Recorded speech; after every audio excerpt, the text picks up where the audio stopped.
আমি তোমায় খুব জ্বালাই না? বাবা, ভূতের মুখে রাম নাম? তা আজ হঠাৎ এরকম কথা?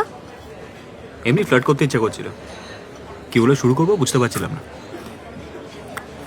এই পরিবেশটা ঠিক ফ্লার্ট করার মতো নয়। তা পরিবেশটা কেমন?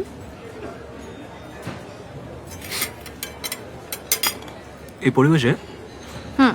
একজনকে খুব মিস করছি, জানো? কাকে? পৃথাকে। কাকে? পৃথা। ওই চেয়ারটা দেখো, কেমন ফাঁকা ফাঁকা লাগছে না? মনে হচ্ছে না এখানে পৃথা থাকলে কত ভালো হতো। আরে শোনো শোনো, দেখো, গার্লফ্রেন্ডকে পটানোর প্রথম টেকনিক হলো তার বেস্ট ফ্রেন্ডের সাথে ফ্লার্ট করার নাটক করে তাকে জেলাস ফিল করানো। এই দেখো, এই যে তুমি জেলাস ফিল করছো না বলো? এবার বুঝেছি। প্রথম দিন বাস থেকে তুমি আমার সঙ্গে ফ্লার্ট করা শুরু করেছো। এগুলো সব প্রি প্ল্যান ছিল তোমার।